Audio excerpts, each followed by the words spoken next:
कभी होगा भी नहीं, है ना। जिन्होंने कर लिया वो अच्छी बात है, जिन्होंने नहीं किया उनका बता रही हूँ कि वीडियो रिकॉर्डिंग्स अपलोड हो चुकी हैं जीओसी की सारी, है ना। और दूसरी बात ये है, केमिकल काइनेटिक्स हम क्या करेंगे आज, वैसे एक तुम्हारा लेक्चर वो हो गया, जिस दिन तुम्हारा सेशन था उस दिन नहीं हुआ ना। हाँ हाँ हाँ सनाया, तुम जीओसी के लेक्चर्स देख लो, ठीक है। हाँ, तो तुम्हारा एक लेक्चर वहां चला गया, तो हम क्या करेंगे बेटा, जो अब केमिकल काइनेटिक्स मतलब इस वीक और नेक्स्ट वीक मुझे ना 4 लेक्चर चाहिए होंगे केमिकल काइनेटिक्स के, मैक्सिमम 5। इतने में मैं तुम्हारा केमिकल काइनेटिक्स करा दूंगी। इतने में तुम halo alkane and hello arenes देख लो, ओ सॉरी जीओसी देख लो, समझ रहे हो। अगर मान लो हम बीच में ही, मतलब बीच में ही सपोज मंडे से ही तुम्हारा वो वाला बैच स्टार्ट हो गया, कौन से वाला, वो क्रैश कोर्स वाला जो डेडिकेट बैच बनाया है, तो उसमें क्या होगा, क्योंकि उसमें तो वो वाले बच्चे भी आएंगे जिसमें मैं halo alkane and hello arene करा चुकी हूँ, मतलब तुम्हें क्या करना पड़ेगा, थोड़ा बहुत halo alkane and hello arene भी फिर कवर करना पड़ेगा, क्योंकि मैं 2 बार नहीं पढ़ा पाऊंगी ना। समझ रहे हो मेरी सिचुएशन भी तुम लोग। Yes ma'am. हाँ, तो इससे बेटर है केमिकल काइनेटिक्स में साथ साथ करा रही हूँ, ऑलरेडी तुमने किया भी हुआ है, बस थोड़ा सा हम कॉम्पिटिटिव पॉइंट की हाँ कॉम्पिटिटिव पॉइंट ऑफ व्यू की तरह से मैं पढ़ाने वाली हूँ केमिकल काइनेटिक्स। लेकिन तुम्हें भी मैं मेहनत कर रही हूँ बच्चे, तुम्हें मेरे से डबल मेहनत करनी पड़ेगी, ठीक है। तो तुम क्या करोगे, साथ साथ ना जीओसी अपनी चलाते जाओ, और जीओसी के एक एक कंसेप्ट जो मैंने उसमें वीडियो में बता रखा है उसको समझते जाओ। जो समझ नहीं आया मुझसे डायरेक्ट उसी टाइम ही स्क्रीनशॉट भेज दो या वॉइस नोट कि मैम ये वाला पॉइंट मुझे समझ नहीं आ रहा, प्लीज क्लियर कर दो, ठीक है। तो मैं कर दूंगी उस दिन नहीं तो नेक्स्ट डे डेफिनेटली कर दूंगी, ठीक है। इससे क्या होगा ना, फिर तुम्हें आसानी होगी बच्चे हेलो एल्केन हेलो एरीन में। तो मंडे से तो इतना 95% है कि मंडे से तुम्हारा वो बैच स्टार्ट हो जाएगा, डेडिकेट बैच जो तुम्हारा नीट के लिए बन रहा है, ठीक है। तो फिर तुम उन बच्चों के साथ ही आओगे पढ़ने, फिर वहां पे हम और ज्यादा, मतलब बोलते हैं ना, और ज्यादा तुम्हें पुश करूंगी या और एक्स्ट्रा क्लासेस भी कंडक्ट करवाऊंगी, तो वो सब में तुम्हें आना पड़ेगा। Yes ma'am. साक्षी बच्चे कर तो सबने ही रखा है ये वाला चैप्टर, केमिकल काइनेटिक्स तुम्हारे एग्जाम में आया हुआ है, नो, लेकिन बट मैं तो यही कहूंगी बच्चे की टाइमिंग बता दिया जाएगा राधिका, ठीक है। तो मैं तो ये कहूंगी कि तुम्हें केमिकल काइनेटिक्स करना चाहिए, क्योंकि सब कर ही चुके हैं, तुम देख लो क्या पता कुछ एक्स्ट्रा मैं बता दूं, कुछ क्वेश्चंस की भी प्रैक्टिस करेंगे आज हम, ठीक है। Yes ma'am. एक मिनट जो, चलो ठीक है, हम स्टार्ट करते हैं बेटा, अब ज्यादा टाइम वेस्ट नहीं करते हैं, है ना। चलो कितने स्टूडेंट्स हो गए यहाँ पे, 27। चलो अब ना ध्यान से मतलब करेंगे, थोड़ा सा हो सकता है मेरा पेस ज्यादा हो। अच्छा कर लिया, अच्छी बात है बेटा जागृति, ठीक है। देखो जिन्होंने कर लिया, देखो मेरे को तो करवाना ही, ऑब्वियस सी बात है, ठीक है। तो जिन्होंने कर लिया बहुत अच्छी बात है, फिर आप फोटोन 12 आवर में नोट्स अपलोड, एक मॉड्यूल अपलोड है, जिन्होंने जो बोल रहे हैं ना हेलो एल्केन एंड हेलोरीन हमने कर लिया, वहां पे मॉड्यूल अपलोड है, 300 क्वेश्चन है, वो ट्राई करके देखो, अगर हो रहे हैं तो मतलब तुम्हारा बेसिक स्ट्रोंग है ऑर्गेनिक का, अगर नहीं हो रहे इसका मतलब कहीं ना कहीं कंसेप्ट वीक है तुम्हारा। चलो अब इस पे आ जाओ। देखो बच्चे केमिकल काइनेटिक्स में ना हमारा जो फर्स्ट टॉपिक रहेगा वो रेट ऑफ रिएक्शन रहेगा, है ना। अभी ध्यान से देखना और लीव मत करना, ठीक है, लीव मत करना, चाहे आता हो चाहे ना आता हो, लीव मत करना। चलो देखो केमिकल काइनेटिक्स बेसिकली क्या है बच्चे, केमिकल मतलब केमिकल रिएक्शन से, काइनेटिक्स यहाँ पे बच्चे रेट से मतलब है, इसका स्पीड से मतलब है ना। जब तुम 11th में थर्मोडायनेमिक्स पढ़ते थे तो थर्मोडायनेमिक्स तुम्हें क्या बताता था, बताओ, कि आप जो रिएक्शन करवा रहे हो क्या वो फिजिबल है या नहीं है, क्या वो रिएक्शन स्पॉन्टेनियस है या नहीं है, ये थर्मोडायनेमिक्स तुम्हें बताता था, है ना। अगर मैं बात करूं बच्चे तुम्हारे इक्विलिब्रियम वाले चैप्टर की, तो इक्विलिब्रियम में तुम क्या पढ़ते थे केमिकल इक्विलिब्रियम में, कि जो तुम्हारी रिएक्शन है कितने एक्सटेंड तक हो रही है, कितना कंप्लीट हो रही है, यही बताता था आपका इक्विलिब्रियम। लेकिन केमिकल कोई आपको ये नहीं बता पाया कि जो आप रिएक्शन करा रहे हो बेटा उसकी स्पीड क्या है, क्या रेट है, कितने रेट से हो रही है, कितने स्पीड से कोई रिएक्शन हो रही है, कौन कौन से फैक्टर हैं जो उस जिस मैकेनिज्म जिस पाथवे से वो होते हुए जा रही है आपकी रिएक्शन, कौन कौन से फैक्टर उसको अफेक्ट करते हैं। तो ये सारा हम किस में पढ़ने वाले हैं, केमिकल काइनेटिक्स में पढ़ने वाले हैं। ठीक है, किस में पढ़ने वाले हैं हम, केमिकल काइनेटिक्स में पढ़ने वाले हैं। ठीक है, ओके। तो देखो बच्चे, रिएक्शन आपकी रिएक्शंस को क्लासिफाई किया गया है 3 कैटेगरी में। ठीक है, एक तो वो रिएक्शन जो सबसे ज्यादा स्लो होती है, जिनको सालों साल लग जाते हैं। कोई एग्जांपल बताएगा इसका मुझे, पढ़ रखा है ना तुमने chemical Rusting of kinetics. iron. Rusting of iron. Rusting of iron. किसी को भी बताना है, ये सिंपल एग्जांपल है, रेस्टिंग ऑफ आयरन। बहुत स्लो, पता नहीं कितना टाइम लग जाता है, सालों साल भी लग जाते हैं। और कुछ रिएक्शंस होती है मॉडरेट होती है, ना ज्यादा स्लो होती है ना ज्यादा फास्ट होती है। कौन सी होती है ऐसी, curdling of milk. Hydrolysis of ester. और भी होती है बट आपकी बुक में, क्योंकि हम इसको पढ़ने भी वाले सूडो फर्स्ट ऑर्डर में, तो मॉडरेट। फास्ट कौन सी होती है, जो बिल्कुल नैनो सेकंड और पिको सेकंड्स में ही हो जाती है रिएक्शन, बताओ। बहुत कम टाइम लेती है, बताओ। कि है ना, ये चैप्टर पेपर में भी आया। रिएक्शन। उनको पानी में डालने से डालने acid base reaction, Yes, ma'am. Zero order reaction सारी। है ना, एसिड बेस रिएक्शन। ठीक है, एसिड बेस रिएक्शन क्यों बोला है। ऑर्गेनिक में अगर तुम्हें याद हो तो मैंने थोड़ा सा बताया था कि अगर आपका बेसिकली आप कोई बेस ले रहे हो, अगर उसको कोई एसिडिक प्रोटोन मिल गया तो फटाक से क्या करेगा, उस H+ को एब्स्ट्रैक्ट कर लेगा। बेसिकली एसिड बेस रिएक्शन सबसे फास्ट होती है, बाकी सारी रिएक्शन बाद में होती है, सब्स्टिट्यूशन, एलिमिनेशन। अगर एसिड बेस रिएक्शन हो रही है देन वही सबसे पहले होगी। तो एसिड बेस रिएक्शन बच्चे नैनो सेकंड्स और पिको सेकंड्स में हो जाती है। तो ये कुछ वो था क्लासिफिकेशन। तो हमें किससे मतलब है इस वाले चैप्टर में, हमें मतलब है इससे, जो मॉडरेट वाली रिएक्शंस है। क्योंकि स्लो वाले का हम रेट पता लगाते रह जाएंगे, रिएक्शन ही कंप्लीट नहीं हुई तो रेट कैसे पता लगाएंगे, है ना। जो बहुत ज्यादा फास्ट होती है वो तो नैनो और पिको सेकंड्स में हो जाती है, हमें इतनी एक्यूरेटली रेट का नहीं पता चलेगा, नहीं पता चलेगा कितनी स्पीडली वो रिएक्शन हुई, क्या रेट था उसका। मॉडरेट वाले का हम रेट पता लगा सकते हैं, इसलिए जो हमारा मेन फोकस रहेगा मॉडरेट टाइप की रिएक्शंस पे रहेगा, जो जिनका जो रेट है वो ना तो ज्यादा स्लो है और ना ही ज्यादा फास्ट होगा, मतलब मॉडरेट होगा। Able to take classes. एक मिनट रुकना।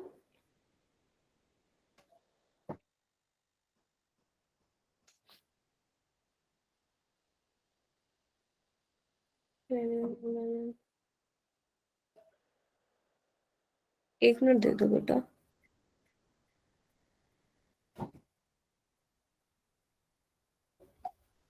लिंक वर्क नहीं कर रहा है क्या, सही हो गया था क्या ज्वाइन। मैम हो रहा है।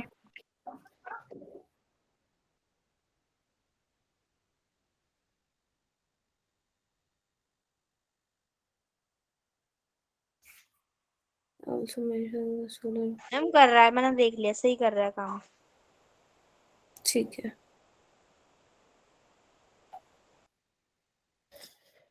चलो ठीक है, ओके। उसके बाद हम करते हैं बच्चे रेट ऑफ रिएक्शन, क्योंकि वही हम कर रहे हैं। ठीक है, वही हम पढ़ रहे हैं कि रेट ऑफ रिएक्शन जो है बेसिकली यही हमारा आज का टॉपिक है। तो देखो बच्चे, रेट ऑफ रिएक्शन क्या होता है। Rate of reaction is the change in the concentration of any one of the reactant और प्रोडक्ट ऑफ विद टाइम। ठीक है, जब भी मैं बात करूं ना चेंज इन कंसंट्रेशन, देखो चेंज की बात हो रही है, कितना चेंज हुआ कंसंट्रेशन में, यहाँ पे मैं 1 मोल की बात करूंगी, समझ रहे हो, यहाँ पे मैं 1 मोल की बात करूंगी। तो अगर मैं बोलूं कि रेट क्या होगा, रेट क्या होगा, decrease in concentration of reactant with time और increase in concentration of product with time. with time। ठीक है, जैसे सपोज अगर मैं सिंपल ले लूं, यहाँ पे देखो, अगर मान लो आपका रिएक्टेंट से प्रोडक्ट में चेंज हो रहा है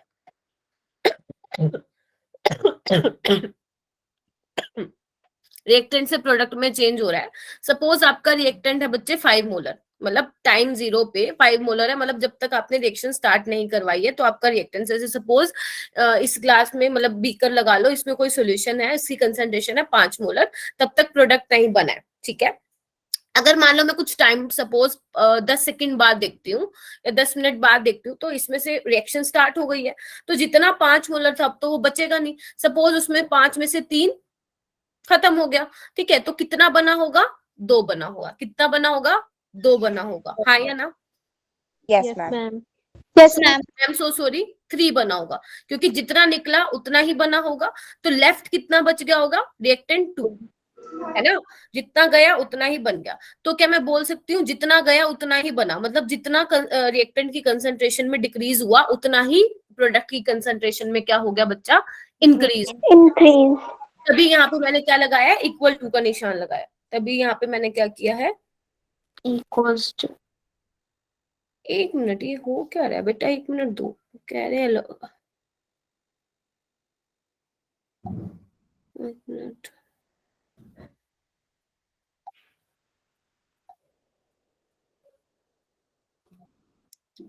टाइम वेस्ट हो रहा है तो।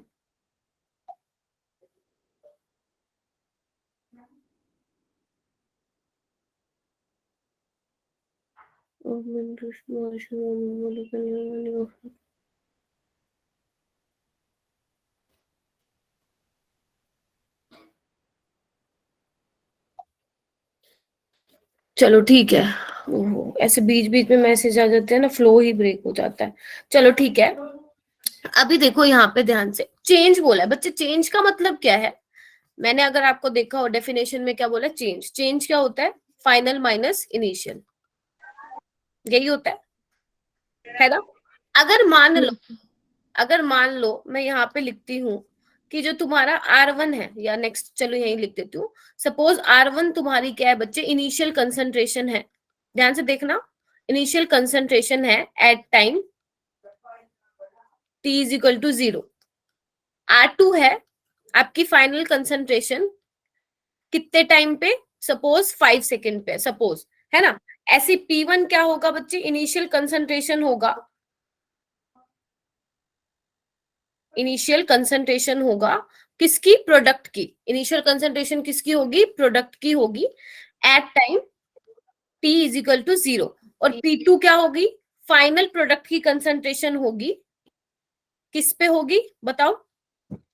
Eight time 5 second. मैंने अपनी तरफ से मान लिया। तो अब आपको चेंज निकालना है, तो रेट क्या हो जाएगा?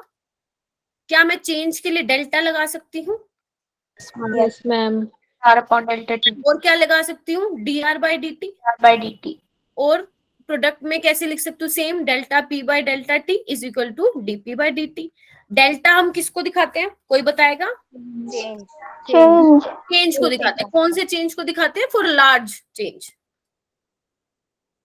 जब हमें सर्टेन इंटरवल ऑफ टाइम में जो है निकालना हो, ठीक है, फॉर लार्ज चेंज। और डी हम कब यूज करते हैं? For small change. Small change. तो हम इंस्टेंटेनियस रेट भी बोलते हैं, जिसको हम इंस्टेंटेनियस भी रेट बोलते हैं, ठीक है। और ये क्या होता है? डेल्टा एवरेज रेट होता है ना? एवरेज रेट जब हम निकालते हैं बच्चा, तो हम डेल्टा यूज करते हैं। इंस्टेंटेनियस रेट जो निकालते हैं हम, तब डी यूज करते हैं।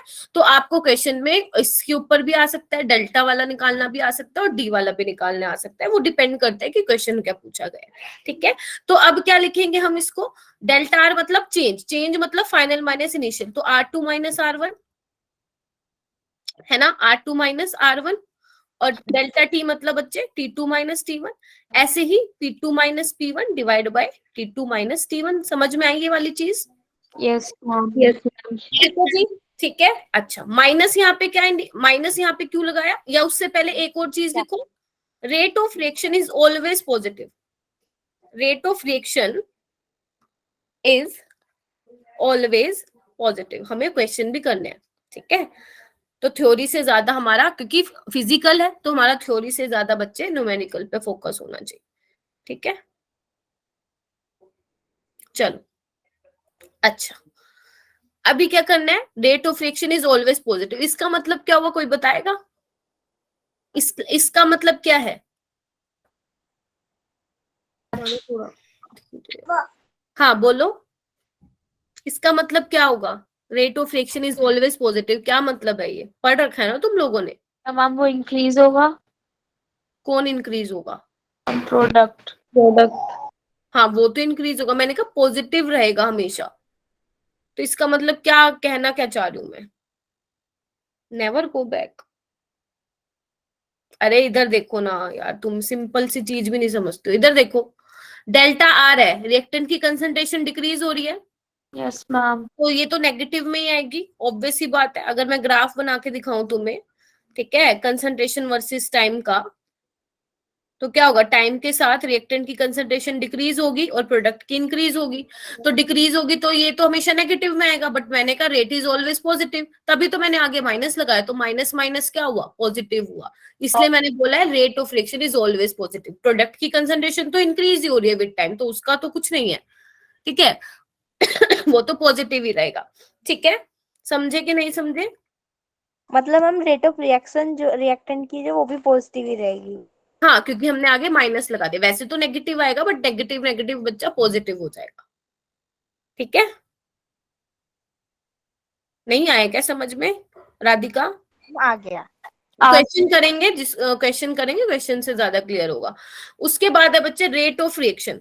यूनिट क्या होगी रेट ऑफ रिएक्शन की, कैसे लिखेंगे हम इसको? रेट क्या होता है अभी मैंने बताया, change in concentration of reactant और प्रोडक्ट विद टाइम। साइबा क्वेश्चन करेंगे, देन यू विल अंडरस्टैंड, ठीक है। चलो, तो मैं इसको ऐसे लिख दूं बच्चा, concentration by time, yes ma'am. Yes, है ना। ma'am. तो कंसंट्रेशन क्या है, सपोज मैंने कंसंट्रेशन ले ली बच्चे मोल पर लीटर में सपोज, और टाइम ले लिया सेकंड में, तो रेट की यूनिट क्या आ गई, मोल Milliliter per second. पर लीटर पर सेकंड। अब सेकंड की जगह मिनट भी हो सकता है, मिनट की जगह आर भी हो सकता है, कोई भी टाइम की यूनिट हो सकती है। ऐसी ही कंसंट्रेशन जो है मोल पर लीटर में भी हो सकता है, मोल पर डेसीमीटर में भी हो सकता है, ठीक है। तो वन, एक बात बताओ, 1 लीटर कितने डेसीमीटर क्यूब के इक्वल होता है, बताओ उमरा, बताओ 1000. 1 लीटर कितने डेसीमीटर क्यूब के इक्वल होता है? भूल गए क्या, सॉल्यूशन चैप्टर कराया वही था होगा मैंने? We, अरे 1 लीटर 1 डेसीमीटर क्यूब के वही इक्वल होगा होता है। ना। ma'am. 1000 कैसे बोला शिवानी? 1 litre is equal to 1 decimetre cube होता है, ठीक है। चलो, इसके बाद हमें क्या करना है, आज का मोस्ट इंपॉर्टेंट टॉपिक जहां से क्वेश्चन आते हैं। चलो, उससे पहले ये थोड़ा सा देख लेते हैं। इधर देखो, यहाँ पे देखो सारे, ये क्या एवरेज रेट, देखो यहाँ से ना क्वेश्चन नहीं आते, इसको बस जल्दी जल्दी देख लो। अभी मैंने बोला ना, एवरेज रेट में हम बेसिकली डेल्टा यूज करते हैं, है ना।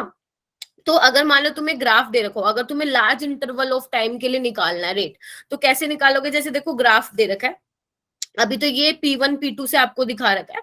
अगर मान लो यहाँ पे लिखा हो 5 सेकेंड, यहाँ पे लिखा हो 10 सेकेंड, और यहाँ पे कंसंट्रेशन लिखा हो, तो अगर तुम्हें बोल रखा हो एवरेज रेट निकालो, तो तुम कैसे निकालोगे? R2 माइनस R1 निकालोगे। तो तुम देख लोगे बच्चे 5 सेकेंड पे R1 की मतलब बेसिकली कितनी कंसंट्रेशन है, और 10 सेकेंड पे कितना है। ऐसी सेम 5 सेकेंड पे P1 की क्या कंसंट्रेशन है प्रोडक्ट की, और 10 सेकेंड पे कितनी है। अगर तुम्हें पता चल जाएगा, तुम डायरेक्ट ये फॉर्मूला लगा के क्या कर सकते हो, आंसर निकाल सकते हो। बट ये पेपर में नहीं आता है, ना तो बोर्ड्स में आता है, ना ही कॉम्पिटिटिव एग्जाम में आता है, ठीक है। इसलिए मैं ज्यादा इस पे फोकस नहीं कर रही हूँ, है ना। दूसरी बात बच्चे, इंस्टेंटेनियस रेट। इंस्टेंटेनियस रेट में क्या होता है, अभी मैंने कहा स्मॉल चेंज को दिखाने के लिए हम वर्ड यूज करते हैं इंस्टेंटेनियस। तो क्या होता है वो, dr/dt निकाल सकते हो, dp/dt। मतलब अगर आपको कभी बोला जाए इंस्टेंटेनियस रेट निकालो, तो आप dr/dt निकालेंगे और dp/dt। अब मैम निकालेंगे कैसे? तो ध्यान रखना बच्चा, इंस्टेंटेनियस रेट जो है, हम जो आपको ग्राफ दे रखा होगा, आपको कुछ नहीं करना बच्चे, टेंजेंट ड्रॉ करना है। टेंजेंट ड्रॉ करना है, देखो इस तरह से,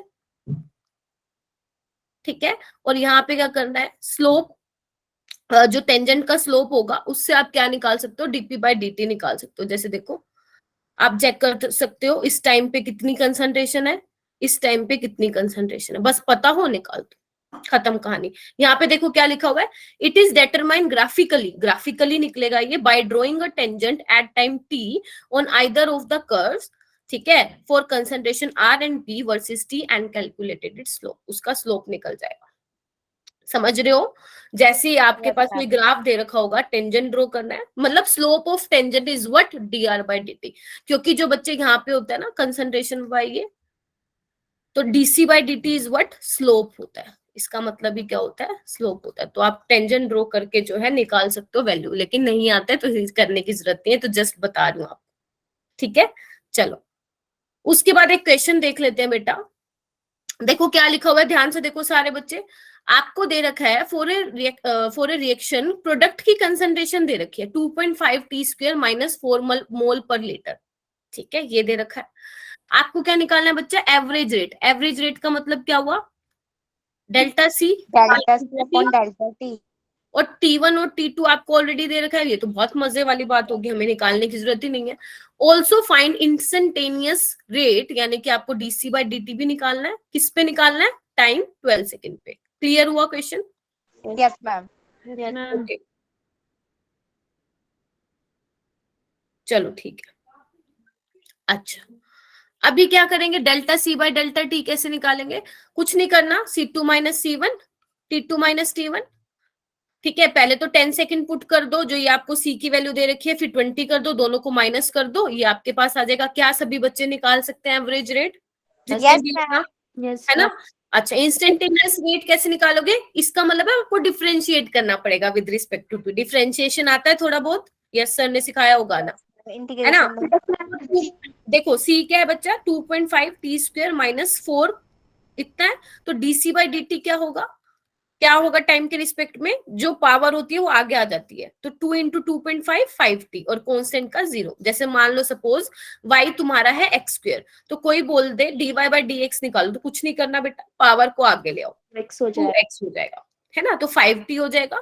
अब 5t यानी कि, और निकालना किस पे, 12 सेकंड पे, तो 5 इंटू 12 कितना हो गया, 60। 60. इजी था? Yes, ma'am. Yes ma'am. Yes, ma'am. ऐसा ये क्वेश्चन तुम्हारे उसमें भी आया हुआ है, जेई में भी आया हुआ है। ठीक है, चलो उसके बाद है, करेंगे क्वेश्चन, टेंशन मत लो। उसके बाद है बच्चे, रेट ऑफ रिएक्शन का एक्सप्रेशन कैसे निकालेंगे। सपोज मैंने ना यहाँ पे लिख लिया कि ए मोल ऑफ ए के ए मोल है, बी के बी मोल है, एक्स के एक्स मोल है, वाई के वाई मोल है ना?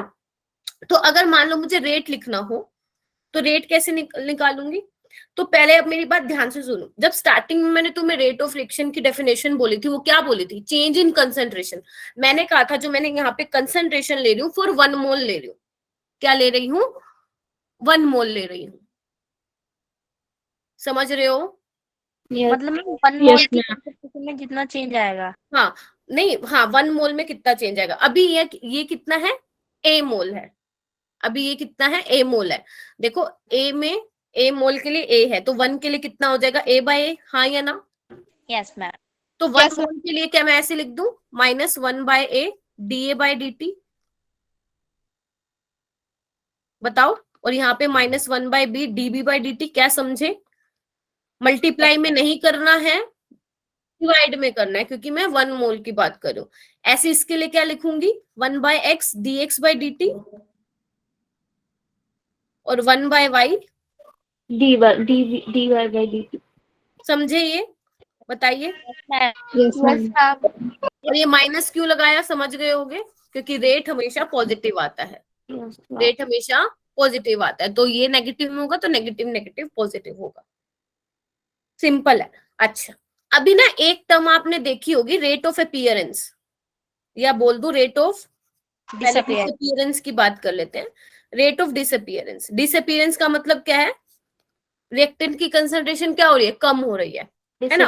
तो अगर बच्चे रेट ऑफ डिसअपीयरेंस आ जाए तो उसका मतलब क्या होता है, minus d A by d t. ध्यान से सुन लो, बहुत इंपॉर्टेंट है। Minus d A by d t, और जो minus d B by d t है बच्चे, वो क्या है, रेट ऑफ डिसअपीयरेंस। ये ए के लिए, ये बी के लिए। रेट ऑफ डिसअपीयरेंस लिखते टाइम आप कोफिशिएंट को इंक्लूड नहीं करोगे, ये बात ध्यान रखना बेटा। नेटवर्क चेक करो, मेरी साइड से एकदम सही है सब कुछ, साहिबा। अगर मैं बात करूं बच्चे रेट ऑफ फॉर्मेशन, अगर वॉइस ब्रेक हो रही है तो बता देना। यहाँ पे क्या होगा, dx by d T, dy by d T. ठीक है, यहाँ पे भी क्या किया मैंने, कोफिशिएंट इंक्लूड नहीं किया। तो जब आप रेट लिख रहे हो तो कोफिशिएंट इंक्लूड होंगे लाइक दिस।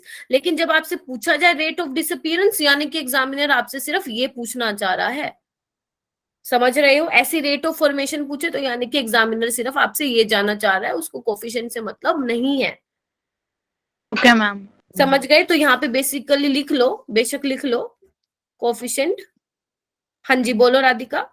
मैम इसका मतलब फिर वो क्वेश्चन में हमसे 1 मोल के लिए नहीं पूछ रहा, किसी अदर कंसंट्रेशन पूछ रहा है, इसलिए यहाँ पे कोफिशिएंट नहीं आया। नहीं नहीं नहीं नहीं नहीं नहीं राधिका, देखो जब क्वेश्चन आएगा तुम्हें पहले यही लिखना पड़ेगा, तुम्हें पहले रेट ही लिखना पड़ेगा जो मैंने सिखा रखा है। ध्यान से सुन लो सारे, अगर तुम्हारे पास ऐसा क्वेश्चन आता है तो तुम्हें पहले जो मैंने सिखाया है वो ऐसे ही लिखना है, फिर तुम्हें देखना है कि किसके लिए पूछ रखा है, तो इस कोफिशिएंट को हटाओगे ना कैलकुलेशन में ए को हटाओगे ना तुम लोग।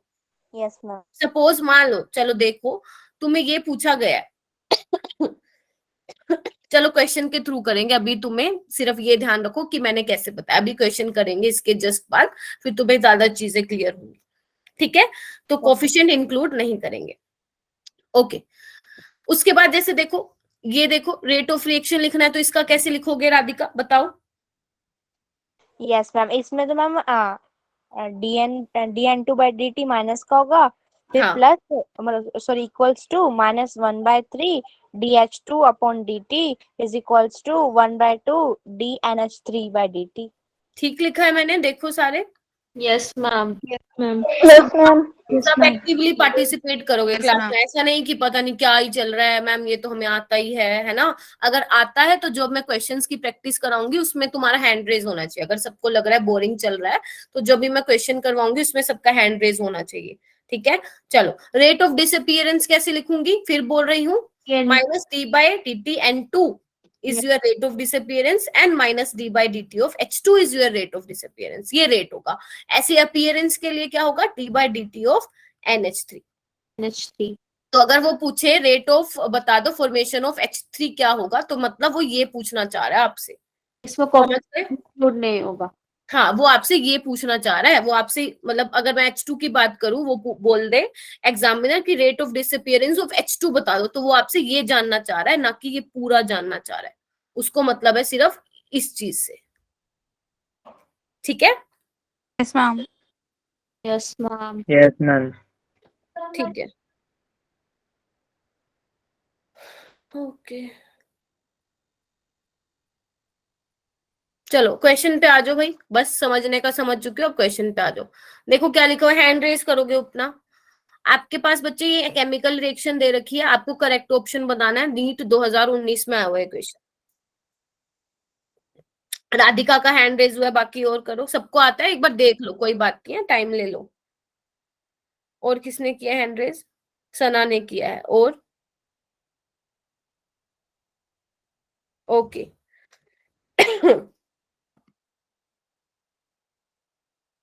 हाँ प्रियंका बताओ बेटा, प्रियंका बोलो, Priyanka can you hear me, बच्चे अनम्यूट करना पड़ेगा। 10 स्टूडेंट्स ने hand raise, very good. 12 students ने हैंड रेज किया है, वैसे तो सबका ही आना चाहिए, 30 के 30 स्टूडेंट्स का। मोनिका ने भी, वेरी गुड। ताइबा आप बताओ, Ma'am, D. डी आएगा, क्लियर है सबको? Yes ma'am. Yes, ma'am. Yes, ma'am. चलो ठीक है, ओके। करवाने की तो करवाने की जरूरत नहीं है। No ma'am. अच्छा ये वाला आपको बोल रखा है, ये बेसिकली इक्वेशन दे रखी है, the rate of reaction can be written in 3 ways, ठीक है। ये एग्जाम गिवन है तुम्हें, आपको बोला है आपको रिलेशनशिप बताना है बिटवीन के एंड के डैश एंड के एंड के डबल डैश। क्वेश्चन समझ में आया? आपको के एंड यस। के डैश के बीच में रिलेशन बताना है और के एंड के डबल डैश। जल्दी से सॉल्व करना स्टार्ट कर दो, जल्दी से सॉल्व करना स्टार्ट कर दो। सबसे पहले तो जो मैंने सिखाया वो करो, रिएक्शन देखते ही रेट ऑफ रिएक्शन लिखा करो, कोई भी इक्वेशन देखते ही रेट ऑफ रिएक्शन लिखना स्टार्ट कर दिया करो। तो बस मैं भी वही काम करूं, तुम्हें भी वही काम करना है,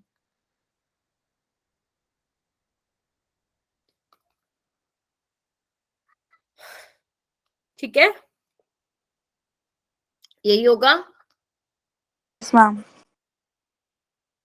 चलो ठीक है, अभी इन्होंने क्या दे रखा है, ये देखो इन्होंने इसकी वैल्यू ऑलरेडी दे रखी है, तो क्या मैं इसकी जगह ये पुट कर दूं, माइनस माइनस तो ऑलरेडी मतलब उसके अंदर ही इन्वॉल्व है, तो हाफ ऑफ के N2O5, ठीक है।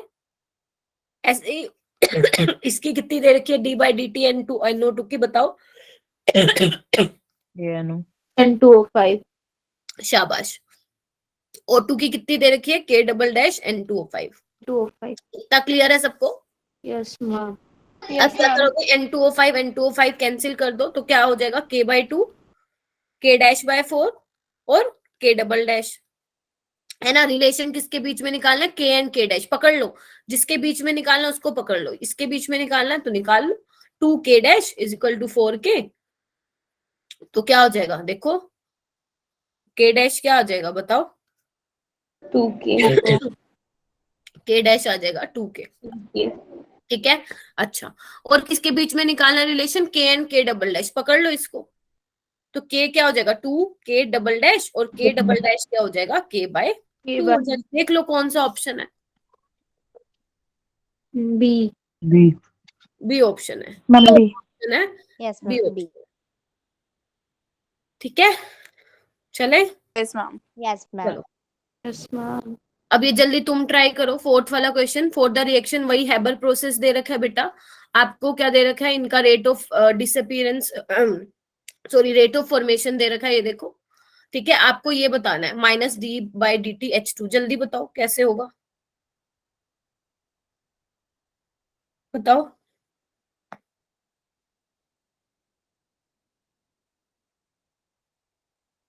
कोई बताएगा?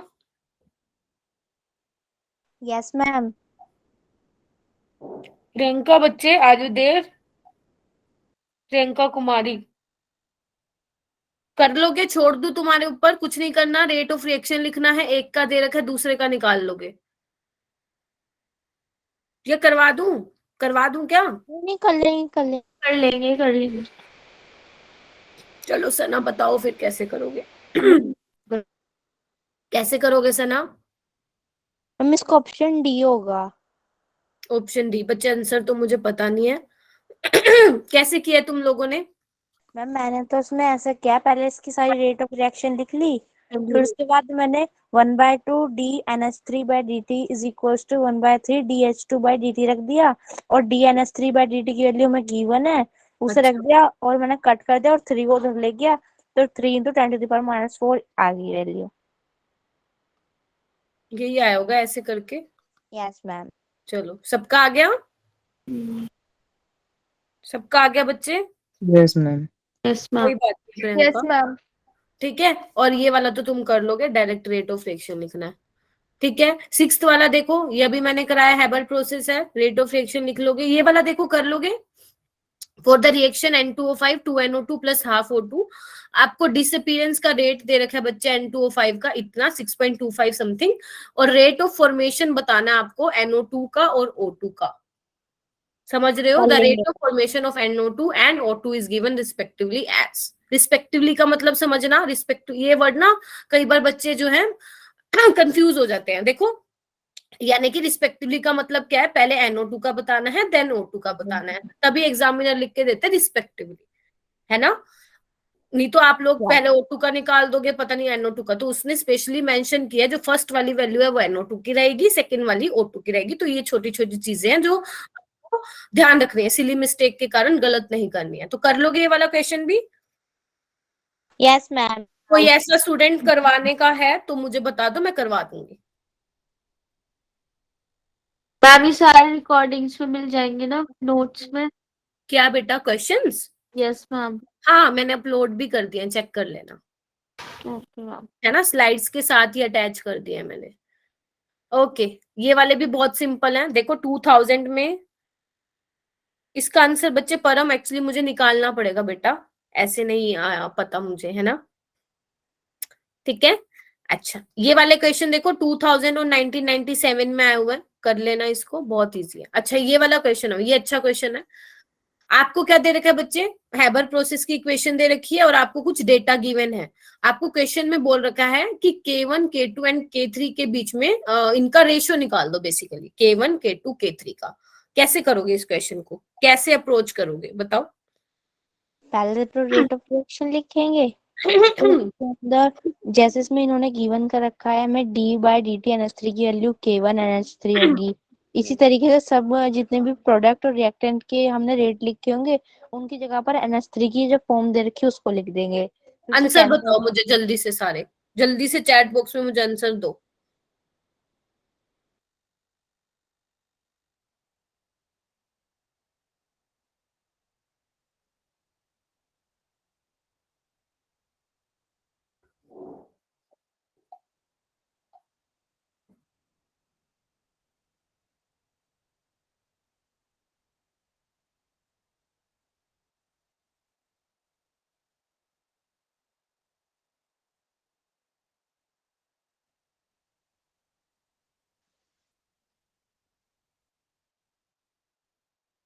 बताओ,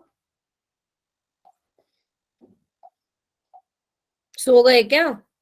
नाम कर। No ma'am. हाँ, अब जल्दी बताओ।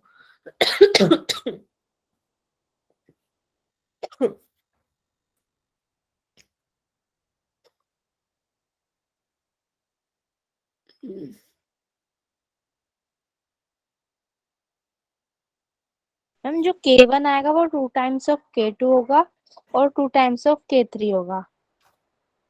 रेशियो बताओ क्या होगा? 2:1:3? नहीं, Yes, ma'am. क्या है आकृति तुम्हारा? मैम 2:1:3 आ रहा है। देखो इधर एक बार, सारे बच्चे कुछ नहीं करना, 1 के इक्वल पुट कर दिया करो जब भी रेशियो वाला क्वेश्चन आए। तो एक बार मैं क्या करूँ, डायरेक्ट लिख दूं क्या इसको? Yes ma'am. K1/2, K2 और K3/3 डायरेक्ट लिख दिया मैंने। ठीक है, 1 के इक्वल पुट कर दिया करो इसको। जब भी रेशियो का क्वेश्चन आए तो 1 के इक्वल पुट करा करो। तो पहले K1 की वैल्यू निकाल लो। K1 2 आ जाएगा, K2 1 आ जाएगा और K3 कितना आ जाएगा बताओ? 3। तो बेसिकली क्या आ गया? K1:K2 और ये निकालना था तो कितना आ गया? 2:1:3 आ गया।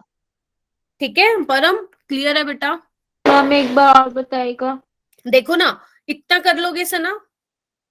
Yes ma'am. 1 के इक्वल पुट कर दो। ठीक है, 1 के इक्वल पुट कर दो। तो पहले ले लो K1/K, क्योंकि आपको K1:K2:K3 के बीच में निकालना है ना, उनका कितना रेशो होगा। तो K1/2 is equal to 1, 2, K2 is equal to 1 और K3/3 इज इक्वल टू 1, मतलब K3 इज इक्वल टू 3। तो कितना आ गया? 2:1:3। ठीक है, यस मैम। हो जाएगा। Yes ma'am. ये वाला क्वेश्चन देखो, यहाँ पे मैथ्स के भी स्टूडेंट्स हैं क्या, या सबके पास बायो है? हमें मैथ्स भी है। अच्छा, मतलब तुम नीट देने वाले हो बेसिकली, जेई भी दोगे? Yes ma'am. ये मतलब जेई भी दोगे क्या? ये कौन, खुशबू है? खुशबू दुबे? ये नो मैम, खुशबू होंगी। ओके ओके, ठीक है ठीक है। तो देखो बच्चे, ये वाला क्वेश्चन कैसे करना है, ये जेई में आया हुआ था 2021 में। In the following reaction x से वाई बी, आपको ये गिवन था। ठीक है, ये क्या 0.3010, अच्छा क्वेश्चन है, ट्रिकी है थोड़ा। ध्यान से देखो, A and B respectively can be, वो पूछ रहे हैं ए क्या होगा और बी क्या होगा, बेसिकली ये आपको बताना है। ठीक है, क्वेश्चन समझ में आया? क्या बताना है, ए क्या होगा और बी क्या होगा। कैसे अप्रोच करोगे, सोच के देखो इस क्वेश्चन को कैसे करोगे। ए और बी कैसे पता लगाओगे? पहले मैम ये जो 0.3010 है इसको log 2 लिख लेंगे, फिर वीडियो ये log देखी थी मेरी? क्या मैम? मैं कह रही हूँ वीडियो रिकॉर्डिंग देखी थी क्या राधिका तुमने? नहीं नहीं।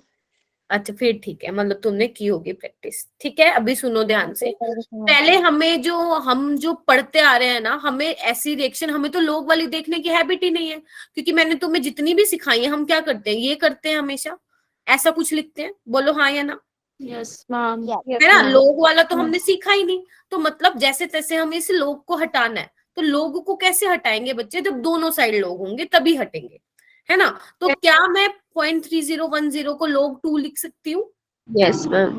है ना? कैसे अच्छा, अभी log mn क्या होता है? log mn क्या होता है? log m plus log n। लोग and log m plus n, यानी कि मैं इसको ये लिख दूं, log 2 इंटू dB/dt। बताओ, और इसको लिख देती हूँ माइनस dA/dt। बताओ, एग्री करते हो? मैम। Yes ma'am. ठीक है, लोग से लोग अब कैंसिल हो जाएगा। बताओ ना, हो जाएगा क्या, नहीं होगा बताओ? हो जाएगा मैम, इक्वल्स टू मैम, ऐसे भी हो हाँ, जाएगा। हो जाएगा, चलो ठीक है, मतलब मेन काम हमारा हो गया। यानी कि माइनस dA/dt क्या है? 2 dB/dt, बस खत्म। अब यहाँ पे यानी कि जो a है वो 2 टाइम्स है इसका dB/dt का। अब देख लो कौन से ऐसे ऑप्शन में दिख रहा है आप लोगों को, देखो बताओ कौन सा ऐसा ऑप्शन दिख रहा है? सी। सी, क्योंकि ये क्या है इसका 2 टाइम्स है। तो क्या मैं सी लगा दूं? एग्री करते हो सभी स्टूडेंट्स? शिवानी, सना, राधिका, खुशबू, परम, है ना, अंकिता, आकृति। कैसे हमने कर दिया? अपने यहाँ क्या हुआ पर बेटा? ये कैसे कर दिया मैम? कंसंट्रेशन से ये C2H4 से C4H8। अरे नहीं नहीं नहीं, देखो ना, तुम्हें ना कुछ भी नहीं, तुम्हें ये बताना है कि ए और बी कैसे क्या हो सकता है राधिका। ए एन-ब्यूटेन हो सकता है, N2O4 हो सकता है, C2H4 हो सकता है, C2H2 हो सकता है। अब हमें कैसे पता चलेगा? हमें एक हिंट मिल गया, बच्चे ये निकालते कि minus d A by d t is equal to 2 times of d B by d t, हाँ है ना। अब देख लो ना 2 टाइम्स किस में हो रहा है, फिर सी वाले में, ठीक है सी वाले में हो रहा है। क्लियर है अब सभी को? परम क्लियर है? Yes ma'am. हाँ चलो ठीक है, ये वाला क्वेश्चन कर लोगे। लोग एम एन के बाद क्या किया, कहाँ ध्यान था बेटा? पहले इधर देखो, नजर हटी दुर्घटना घटी। लोग एम एन क्या होता है? लोग एम प्लस एन, ठीक है। तो लोग एम प्लस लोग एन मान लो इसको, तो इसको कैसे लिख सकती हूँ? लोग 2 into dB by d T नहीं लिख सकती मैं, परम? और इसको एज इट इज ही रखो। log 10 की वैल्यू तो 1 होती है मैम। हाँ नहीं, वो बेस में है बेटा।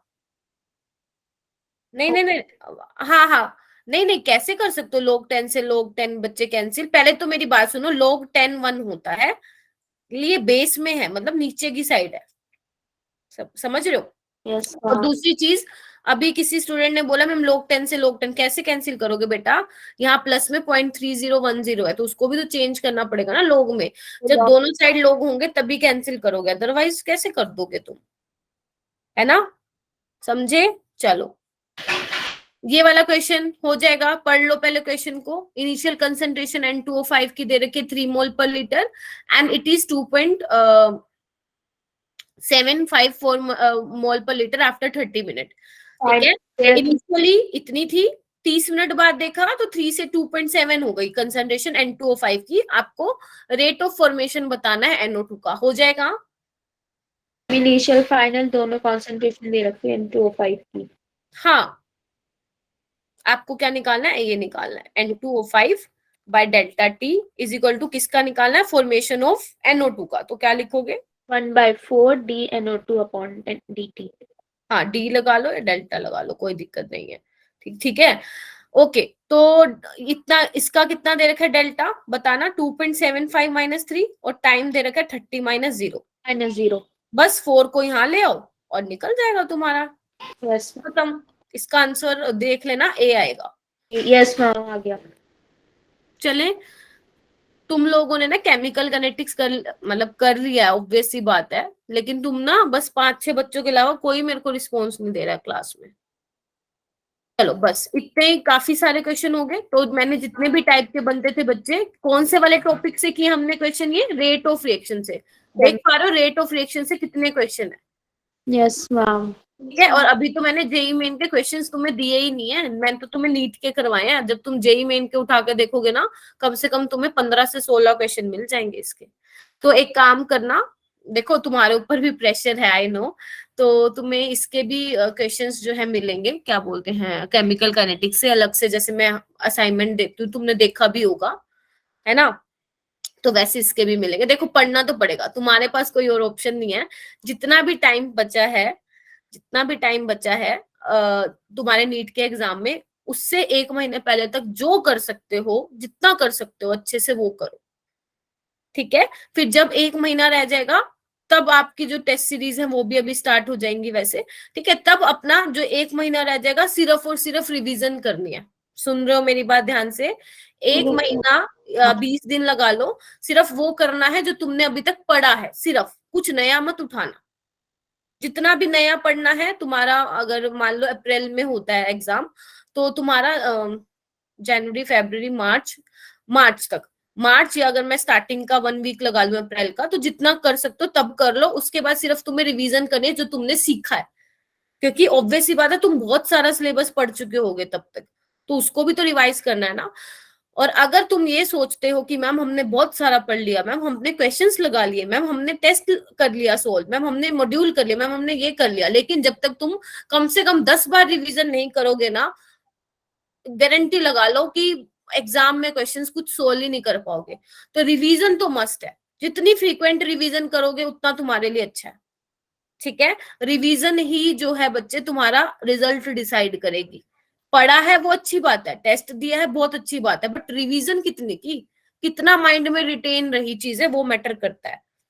ठीक है, तो अभी जितना कर सकते हो कर लो, और वैसे तो रिवीजन तुम्हें साथ साथ करनी ही चाहिए। तो प्रेशर तो है ही, प्रेशर तो आपको बियर करना ही पड़ेगा अगर कुछ अच्छा करना है तो। ठीक है, तो जितना भी टाइम है जमकर मेहनत कर लो, सब कुछ भूल जाओ। समझ रहे हो, सब कुछ भूल जाओ, सिर्फ और सिर्फ अपने पढ़ाई पे फोकस करो, और कुछ अभी काम नहीं आना तुम्हारे। ठीक है, चलो। Okay ma'am. मैम क्या हो गया, कुछ हुआ है क्या? नहीं मैम। चलो, अभी हम क्या करें फिर, रेट लो पढ़ लेते हैं बच्चे थोड़ा सा, जितना भी होगा, फिर बाकी वो हम नेक्स्ट वाले उसमें पढ़ लेंगे वीक में। तो बच्चे देखो, अभी रेट लो और ऑर्डर ऑफ रिएक्शन, ये तो तुम्हारा आई थिंक फेवरेट टॉपिक होना चाहिए। जैसे अगर मान लो मैंने यहाँ पे जनरल एक्सप्रेशन लिखा हुआ है, ए प्लस बी प्रोडक्ट बन रहा है, ठीक है। तो अगर मान लो मुझे इसके लिए रेट लो लिखना हो, तो रेट लो कैसे लिखते हैं, rate is directly proportional to product of concentration of reactant. हाँ या ना? Yes ma'am. तो इसकी पावर क्या लिखूं, ए और बी लिखूं? X Y. वेरी गुड, चलो मैं अपनी मर्जी से अल्फा बीटा ले लेती हूँ। अभी सुनो मेरी बात ध्यान से, अगर मैं मान लो यहाँ पे ए और बी लिख देती ना, तो वो थोड़ा गलत हो जाता, क्योंकि वो बेसिकली तुम law of mass of action में लिखते हो, जो तुम अपना इक्विलिब्रियम में पढ़ते आए हो। लॉ ऑफ उसमें क्या पढ़ते आ रहे हो कि law of mass of action क्या होता है, कि जो प्रोडक्ट है कंसंट्रेशन ऑफ रिएक्टेंट, उनकी जो बेसिकली पावर में कौन आएगा, जो तुम्हारे बैलेंस केमिकल इक्वेशन में कोफिशिएंट है, वही पावर में आएंगे, which is your law of mass of action. But in case of rate low expression बच्चे, जो आपका अल्फा है वो ए के बराबर हो भी सकता है और ए के बराबर नहीं भी हो सकता। ध्यान से सुन लो, बहुत इंपॉर्टेंट है। ऐसे तुम्हारा बीटा जो है वो बी के इक्वल हो भी सकता है, नहीं भी हो सकता है। समझ रहे हो? और इस प्रोपोर्शनलिटी को हटा के हम क्या लगाते हैं, के लगाते हैं, स्मॉल के, which is your rate constant. Rate constant. अगर आप देखोगे तो मैं हमेशा ऐसे लिखूंगी, रेट कांस्टेंट। तो ये ना छोटी छोटी चीजें, इक्विलिब्रियम कांस्टेंट को बच्चे हम कैपिटल के से दिखाते हैं, रेट कांस्टेंट को हम स्मॉल के से दिखाते हैं। ठीक है, अभी जो यहाँ पे नीचे लाइन लिखी हुई है, ये देखो यहाँ पे क्या लिखा हुआ है, इधर देखो बेटा, rate law for any reaction, इधर देखो, rate law for any reaction can not be predicted simply by looking at the balanced chemical equation that is theoretically but has to be determine experimentally. समझ में आई ये line, कि rate लो आप सिर्फ balanced chemical equation से देख के नहीं लिख सकते हो, थ्योरेटिकल आप नहीं बता सकते हो, एक्सपेरिमेंटली ही रेट लो डिटरमाइन होगा। आगे आप जीरो ऑर्डर देखोगे, फर्स्ट ऑर्डर देखोगे तो सही, कोफिशिएंट में 2 है लेकिन वो है जीरो ऑर्डर। Yes ma'am. समझ रहे हो? तो ये वाली चीज बहुत ध्यान रखना, ये तुम्हारे उसमें आ जाती है, जैसे वो नहीं आती, which of the following statements regarding true from order of reaction, rate law के रिगार्डिंग कौन सी स्टेटमेंट सही है, तो वहां पे ये छोटी छोटी चीजें आपसे पूछ ली जाती है। ठीक है, अच्छा, अभी ना हम थोड़ी सी ये बात कर लेते हैं, जो बच्चा रेट कॉन्स्टेंट है के, क्या क्या चीजें आपको ध्यान रखनी है। तो पहले तो आपको ये ध्यान रखना है कि जितनी ज्यादा वैल्यू रेट कांस्टेंट की होगी, उतनी ही ज्यादा आपकी रिएक्शन फास्ट होगी, मतलब उतना ही रिएक्शन का रेट होगा। समझ रहे हो? मान लो 2 रिएक्शन है, एक रिएक्शन का रेट कांस्टेंट है 10⁴, दूसरे का है 10⁻², तो कौन से वाली फास्ट होगी, जिसका रेट कांस्टेंट याद है, पहली चीज। ठीक है, दूसरी चीज, जो आपका रेट कांस्टेंट है बच्चे के, वो डिपेंड करता है टेम्परेचर पे। अब वो कैसे डिपेंड करता है बताओ, कौन बताएगा वो? How rate constant depend on temperature, Arrhenius equation बताती है, जो हम बाद में करेंगे। पढ़ा है ना तुमने रिलेशनशिप? तो डायरेक्ट प्रोपोर्शन। हाँ, ठीक है, डायरेक्टली प्रोपोर्शन होता है, वो आर्हेनियस इक्वेशन ने बताया है। ठीक है, और ये भी देखा गया कि हर 10 डिग्री टेम्परेचर जब राइज होगा, तो आपका रेट क्या हो जाएगा, डबल इंक्रीज। ठीक है, ध्यान रखना, रिएक्टेंट की कंसंट्रेशन पे डिपेंड नहीं करता है, टेम्परेचर पे डिपेंड करता है, लेकिन हाँ रेट ऑफ रिएक्शन जरूर डिपेंड करता है कंसंट्रेशन ऑफ रिएक्टेंट पे। समझ गए? Yes ma'am. ओके, इसके बाद क्या लिखा हुआ है, इधर देखो, order of reaction. Order of reaction क्या लिखा हुआ है, एक बार डेफिनेशन देख ले। The sum of the power to which the molar concentration in the rate law equation are raised to express the observed rate of reaction is called the order of reaction. क्या बोला, किसी को समझ में आया क्या, या ऊपर से गया? हम सम ऑफ देखो, इसका रेट लो क्या होगा, यही होगा अल्फा बीटा। फिर बोल रही हूँ अल्फा 1 के बराबर हो भी सकता है और सकता नहीं भी हो सकता, ऐसे ही है। तो उन्होंने कहा है जो ये पावर है, ये देखो are raise to express the क्या है, सम ऑफ द पावर। तो आपको कुछ नहीं करना, ऑर्डर ऑफ रिएक्शन क्या होगा, alpha plus beta. Alpha plus beta, खत्म कहानी, बस। ठीक है, अल्फा प्लस बीटा। हाँ, एक और चीज आपको ये ध्यान रखनी है बेटा, जो ऑर्डर ऑफ रिएक्शन है ना, ऑर्डर ऑफ रिएक्शन है वो क्या हो सकता है बच्चे, होल नंबर, ध्यान से सुन लो, होल नंबर भी हो सकता है, फ्रैक्शनल भी हो सकता है, नेगेटिव भी। और नेगेटिव भी हो सकता है, पॉजिटिव भी हो सकता है। तो ये चीजें आपको ध्यान रखनी है। फिर बोल रही हूँ order of reaction determined experimentally not theoretical, लिखो यहाँ पे order of reaction determine experimentally, ठीक है, बताइए। Yes, ma'am. Yes ma'am. मेरे को प्रीवियस स्लाइड दिखाना। ये लो,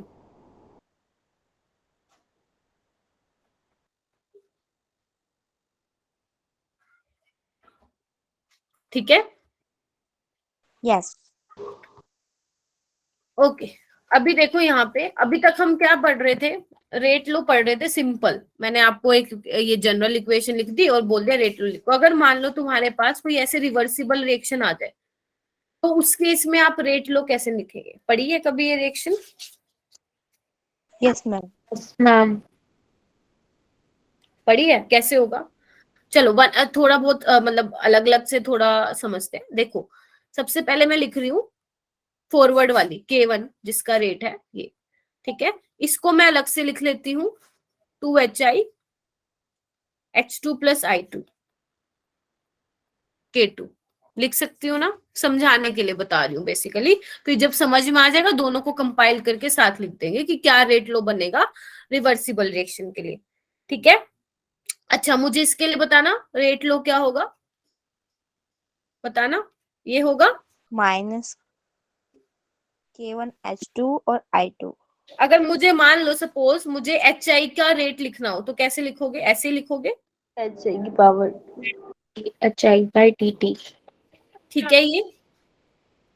मैम अच्छा, मैम ऐसे सिमिलरली मैं इस केस के लिए कैसे लिखूंगी, रेट K2 HI, और मुझे HI का ही मान लो रेट ऑफ डिसअपीयरेंस बताना है तो क्या लिखूंगी, minus half DHI by DT, ठीक है, समझ गए, समझ गए क्या? तो यस ये तो आ गया रेट लो। मैम पावर अब नहीं पड़ेगी।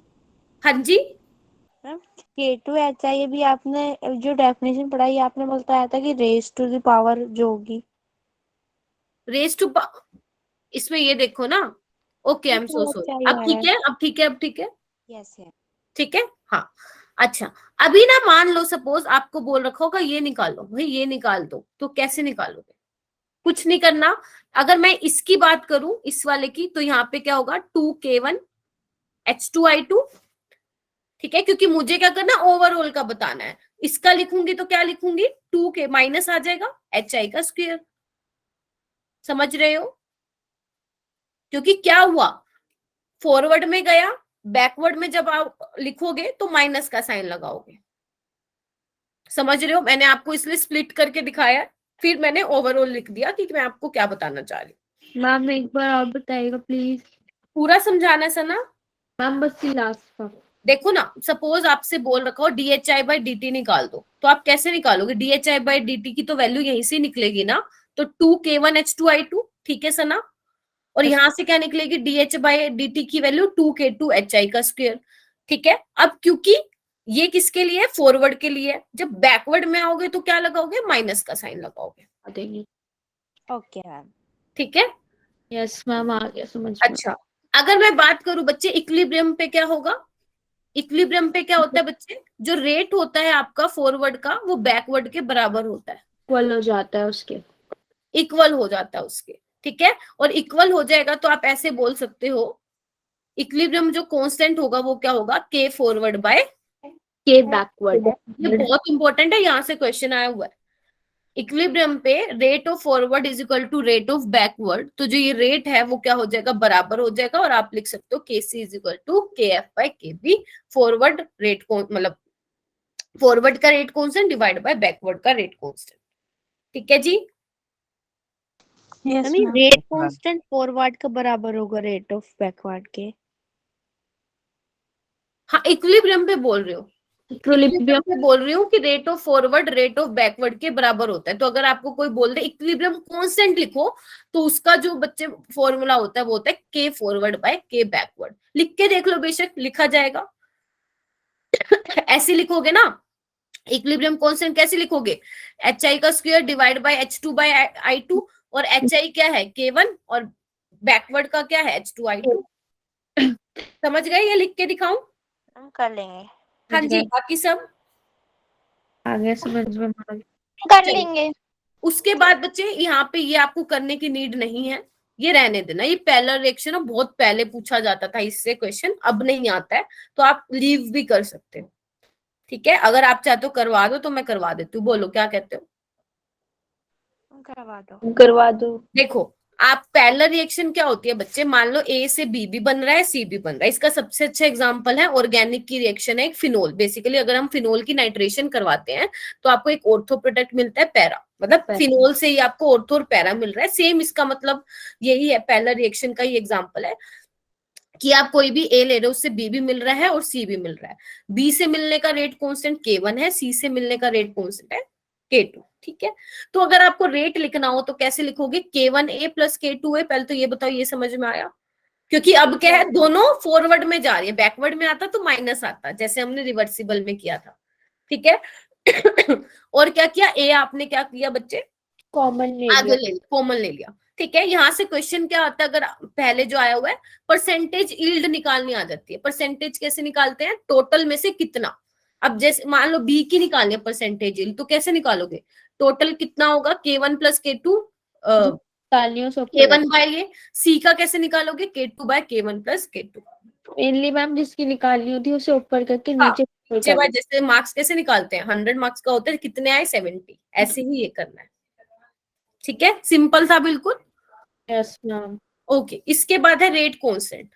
कैसे निकालोगे रेट कांस्टेंट की यूनिट, ऐसे लिख सकती हूँ मैं रेट को के कंसंट्रेशन की पावर n, यही तो लिखते आ रहे हैं हम।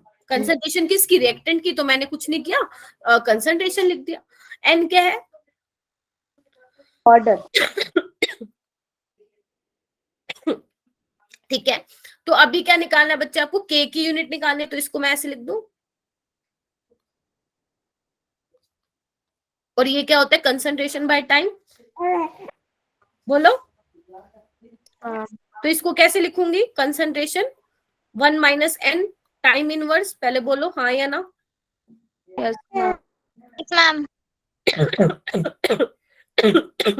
ठीक है, अब सपोज तुम्हारी जो कंसंट्रेशन है वो मोल पर लीटर में है, तो आप लोग क्या करेंगे, ये डायरेक्ट जो है जनरल फॉर्मूला ध्यान रखेंगे, और टाइम है सेकंड में। ठीक है, अब आपको एग्जामिनर मोल पर डेसीमीटर में भी दे सकता है, मिनट आर कुछ भी हो सकता है, लेकिन अभी हम क्या कर रहे हैं, ये मान के चल रहे हैं, बस ये ध्यान रखना। एन क्या है यहाँ पे, ऑर्डर ऑफ रिएक्शन है। ठीक है, अब मुझे बताओ, अगर मैं जीरो ऑर्डर के लिखूं तो क्या लिखूंगी, मोल पर लीटर जीरो हो पर जाएगा, तो मोल पर, ध्यान से सुनना, रिलेट कर पाओगे, मोल पर लीटर पर सेकेंड। ठीक है शगुन, ठीक है। एक मिनट रुकना।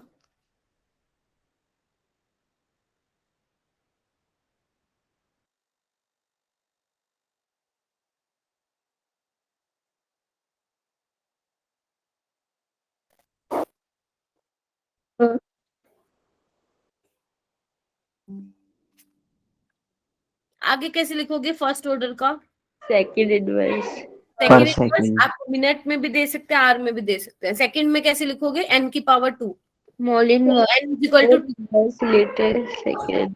मोल inverse litre per second. Third order के लिए क्या लिखोगे,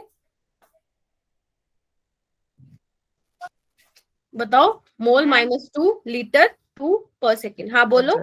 मम्मी सेकंड ऑर्डर के लिए मैम लीटर कैसे बचेगा मैम, 1 माइनस 2 करेंगे तो -1 आएगा, तो माइनस ओके हाँ, हम हो गया -1 इंटू -1 +1 फिर ठीक है,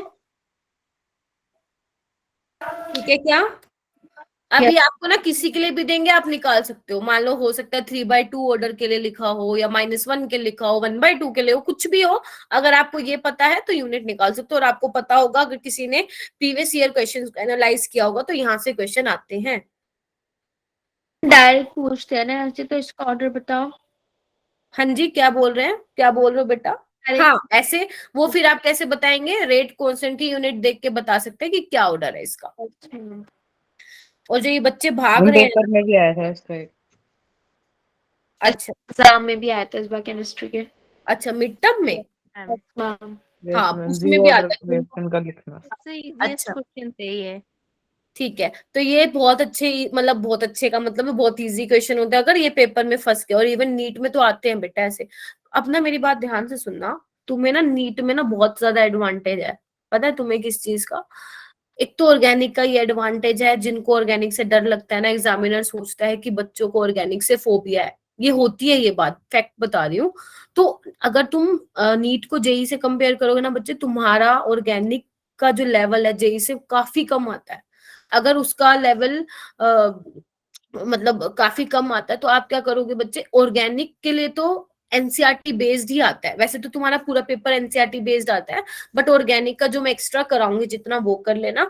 और एनसीईआरटी में जो है वो तुम खुद देखोगे बच्चे, नीट के पेपर में कैसे क्वेश्चंस आए हुए ऑर्गेनिक के, तुम खुद एनालाइज करना। जब तुम करने लगोगे ना, पढ़ने लगोगे ऑर्गेनिक, देखना पीवाईक्यूज खोल के कि कैसे क्वेश्चन आए हुए, तुम्हें खुद कॉन्फिडेंस आएगा, अरे नीट में ऐसे क्वेश्चन आ रहे हैं। तो हाँ, ऑर्गेनिक का लेवल सबसे इजी आता है तुम्हारे नीट में, ऑर्गेनिक का, देन इनऑर्गेनिक का, और अगर मैं बोलूं अच्छा खासा लेवल आता है फिजिकल का। ठीक है, ऑर्गेनिक और इसको इनऑर्गेनिक को इक्वल मान सकते हो। फिजिकल का थोड़ा ज्यादा आता है लेवल, अगर मैं कंपेयर करूं तो। ठीक है, तो आपको बच्चे कुछ भी छोड़ के नहीं जाना है। देखो 100% सिलेबस ना टॉपर भी नहीं करके जाता, लेकिन अगर तुम 70% कर रहे हो, 60% फिजिक्स केमिस्ट्री का कर रहे हो, तो ऑब्वियस सी बात है 85% तुम उसका भी करके जाओगे, बायो का, है ना, क्योंकि बायो ज्यादा स्कोरिंग है, वहीं पे ही ज्यादा तुम ले पाओगे। तो जो करके जा रहे हो बच्चे, उसको अच्छा करके जाना। और अगर आपको मैंने एक फोटो सेंड की थी रात को, कंसिस्टेंसी इज द ओनली की टू सक्सेस। अगर कंसिस्टेंसी आपकी ब्रेक हो गई ना, वहां पे नहीं हो पाएगा। ठीक है, ओके। उसके बाद है ये वाला, हम कल करेंगे, मतलब जब भी हम मिलेंगे बच्चे, मोलिकुलैरिटी हम नेक्स्ट टाइम करेंगे, क्योंकि अभी करवा देना तो 20-25 मिनट चले जाएंगे। हम इसकी एक्स्ट्रा क्लास ले लीजिए। हाँ बेटा, मैं लूंगी, तुम टेंशन ना लो, क्योंकि जो तुम्हारे पहले वाला बैच है ना, उसमें ऑलरेडी एक लेक्चर थोड़ा आगे चला गया, क्योंकि एक क्लास मिस हो गई थी। तो मैं दोनों को साथ ले आऊंगी, तुम टेंशन ना लो, नेक्स्ट वीक ले लूंगी एक्स्ट्रा क्लास। ओके ठीक है, अभी तो तुम्हारी कल एक्स्ट्रा क्लास है मॉर्निंग में 7 AM, तो सभी आ जाना। हमारे ग्रुप पे डालेंगे आप लिंक? हाँ हाँ बिल्कुल डालूंगी, उसमें हम स्टीरियो केमिस्ट्री और RS नोमेनक्लेचर सीखेंगे। ठीक है, जितना कराया आज उतना समझ में आया ना? बहुत अच्छे से। Yes ma'am. मैम 7 बजे से कब तक होगी क्लास? 1 घंटा ही लूंगी बेटा, देखती हूँ 1 या 1.5 घंटा, 8:30 से ऊपर नहीं जाऊंगी। Okay ma'am. ठीक है,